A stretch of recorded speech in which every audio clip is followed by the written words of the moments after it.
have this esteemed panel here, and we need to have some questions. How many people are actually in business right now in our audience who are in the food production business? How many people are actually in the food production business? That would be? Okay. So you now have the opportunity to ask these professionals who are actually in that industry some of your burning questions. Marketing, how are you able to do marketing from a small budget? If you're a small business owner, and one of the issues I see most often from my small businesses in Midtown is I don't have a marketing budget. How can I get the word out about my business? So let's start there, it's kind of food for thought, and bring your, give your questions over to Michelle, who will bring them up, and we'll get those together. So can anybody talk about that? Zero marketing budget, how are you able to get the word out about your business to drive traffic and develop business for your industry?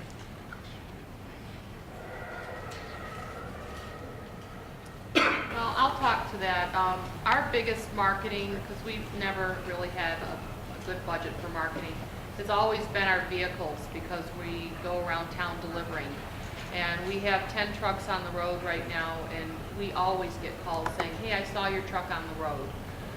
So we try and market with what we're doing already. Our name is on just about everything, so when we have a catering, we put our name on our utensils. You can see the name on the bottled water today. So those are things that can cross over in marketing, because you're going to buy the products anyway. You might as well put your name on it. We developed our website a little over 12 years ago. That's also been a big help. And you can work with web designers who aren't very expensive. I mean, there's a lot of interns at Wayne State and different universities who are looking to just kind of help for free, because they have to get experience. But these younger minds are in the technology right now, just like Pat was saying. They're tweeting, they're on Facebook, Twitter. They understand the websites and what will get you to the front of the list when people are searching. So we've had a lot of different people help us with the website so that we got those keywords. So the website brings us business too. And then we picked local communities that we want to target in. And some of them will have small little yellow page books. They call it like the Blue Book. You'll see it in Rochester and St. Clair Shores. And those books are inexpensive to advertise in. And I just tell you that whenever you place an ad, make sure there's some type of giveaway. So our ads always say, mention this ad for a free appetizer or a free dessert with your order, so that you can track where you're getting your business from. And then a really inexpensive way to market is through your sampling of your product. And there's so many charitable organizations that host events where the guests will come and pay $50 to $100, and everybody that's there is offering their food for free. So we do about 8 to 10 of those a year, and we try and rotate the charities that we give to. We don't do the same one every single year, because it gives you exposure to different markets. And we create a budget for that. We say we're only going to do 8 to 10, and after we've been called on all of those, we don't take any more until the next year. But you can always hit a group of at least 200 plus people at those type of events, and your only cost for that really is your food and your time. And please go to those yourself, because you are your best representation of your company. Okay, anybody else on the panel about some marketing advice? One of the things, I was going to say, one of the things that we did early on was to develop a website. We did go to someone that was local in the community that helped us develop the website and basically let people know that we were coming. We really started generating a lot of buzz and interest about our business well before we're getting to this point where we're going to open. We created a Facebook page, and again, thanks to our son, who's a 20-something, so he's right in that generation, and did some advertising with Facebook as well, where you can go in and create like a little advertising account. You set your own budget. Say you want to spend maybe $5 a day for 2 weeks or something like that, and then they will send your information about your website out in the on the web itself, and then that generates business. That brings people back to your website. So although we haven't yet officially opened our business, we have over 1,800 likes on our website. So that's one way to kind of get yourself out there, and also looking at other businesses that are either in your industry or in your neighborhood, liking them, because that also gives you other exposure to on the web as well. So those are some of the things that we've done so far. All right, and we do have a question. This one actually is for you, Pat. Any advice for entrepreneurs that are starting a venture that is not necessarily in their background? Yes. You basically need to go in and get as much information as you can. Go in and be a student. Go in and learn. Go in and apprentice if you need to. I didn't work in the retail industry a lot before my previous life in HR, so I went out and got a job in retail, and I still do that on a part-time basis.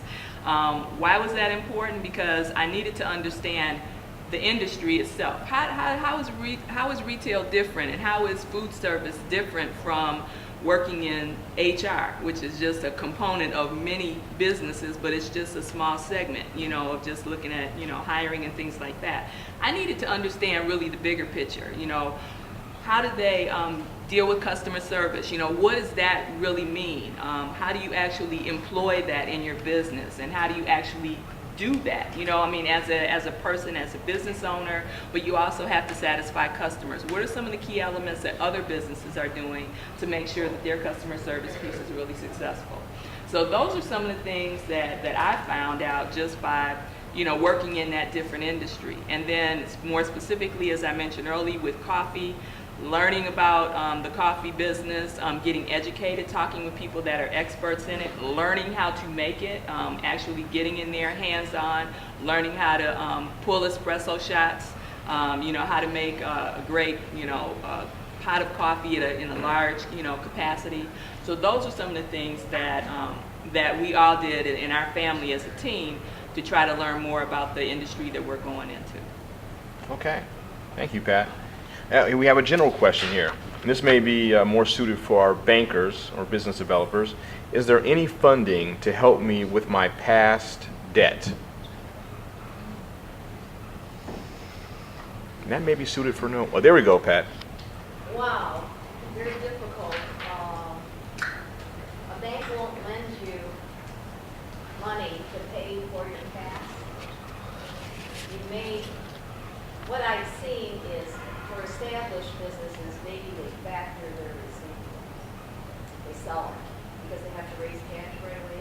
Or maybe liquidate assets, because you got to get IRS off your back ASAP, because the interest and penalty clock fixed. So the sooner I can get rid of those guys, the better. But what a bank or any funder is looking for is the future. So if I give you money, it's your business, more sales. Or you get more efficient because you get better machinery or better people. Double hit, more sales, less expenses. If it's to pay off former debt,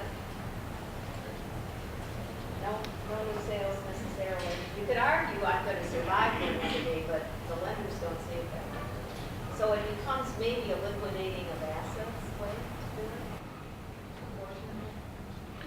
I'm sorry, I don't have a quick. Well, no, business isn't sweet sometimes, and sometimes the answers are tough. And what I tell people at Midtown when small businesses come to ask me what grants are available, I tell them any grant that you have is icing. You have to build and bake your cake. If you're in the business to make money, you have to bring money. Now, there are small grants, maybe 1,000 here, maybe 5,000 there, but unless you've actually built a business like Whole Foods, no one's going to come knocking on your door to give you money to start a business. And I'll bet every one of the entrepreneurs here will tell you the same thing. If you have bad debt, just take care of it, make the phone calls. I believe the gentleman from SCORE said earlier, or maybe it was Pat who said, talk to your, go to negotiate, talk to those previous debtors to try to work that out. But you've got to start as baseline somewhere where you're moving forward to do business, because even as we have grants, and we're not going to give you a grant at Midtown to pay off bad debt, we need to make sure that we're making an investment in your business going forward. Hope that helps. Just finish the secret is communication. You get the letter from IRS, run to the phone, don't call, and contact those people. Silence is the worst thing that you can do. Agreed.